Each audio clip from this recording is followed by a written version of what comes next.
تاسو ته معلومه وي بابر اعظم په بگ بیش لیگ کې اغشتل شوی دی چې د بابر اعظم په وجه باندې د بگ بیش لیگ ته ډیر غټ ویوز ډیر غټ سپورټ او ډیر غټ هایپ او ډیر غټ ټي ار پی د بابر اعظم په وجه باندې الریډي ملو شوی دا. نو استرالیا کرکټ بورډ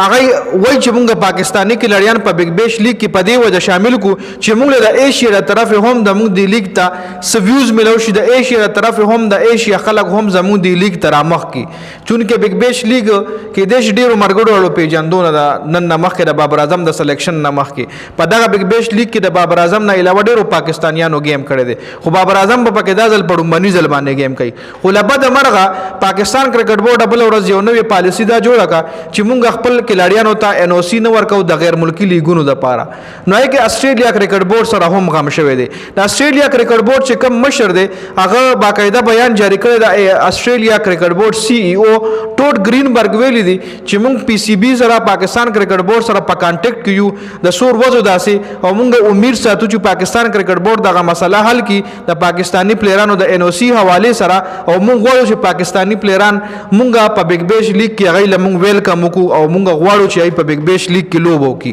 اوس کچره پاکستان کرکټ بورډ دغه پاکستانی کلړیانو ته د بگ بیش لیگ د لپاره ان او سی نه ورکړي نو تاسو څه وایي چې استرالیا بیا خپل کلړیان د پی اس ال لپاره راپریدي؟ هرگز بن راپریدي. استرالیا یو داسې ملک ته چې دا یو ډیر ضدي ملک هم دی. استرالیا کلړیان که تاسو کوی دا ډیر ضدي کلړیان دي. ملک ټول نه یادوم د استرالیا کرکټ بورډ صرف یادوم د چې کله په انا باندې راشي او کله په زد باندې راشي نو د انډیا له هم په انډیا کې سترګو کې سترګې ور کوي لکه څنګه چې د انډا استرالیا کپتان تاسو له یار شي چې هغه پیټ کامنز تیر شوی ورلد کپ کې کمی چې د انډیا نه په انډیا کې ګټلې وان ډے ورلد کپ هغه کې ویلو چې مال مزه را کوي لکه په لایو مایک کې په انټرویو کې وی چې مال مزه را کوي چې زه د انډیا کراود شپ کومه لکه په پرفارمنس باندې وای موږ ډېر خوان را کوي چې موږ د انډیا په ګراوند میچ یو موږ ښه پرفارمنس کوو د انډیا کراود غلې ناستي دا چا وی دا پیټ کامنز وی. نو اوس کچره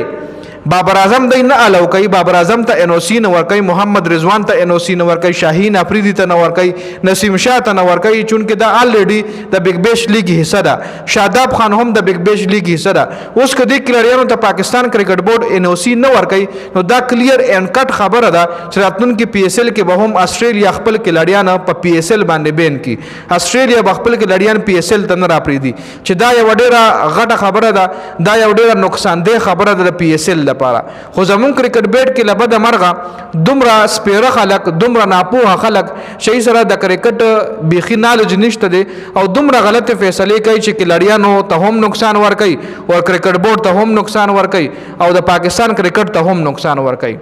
خیر ستاسو دی حواله سره سره ده آیا پاکستان کرکټ بورډ ته د کلړیانو ته ان او سی ورکول پکار دي د بگ بیش لیگ د پاره کنه په لکه قیمتي رای موږ سره په کمنټ کې ضرور شریک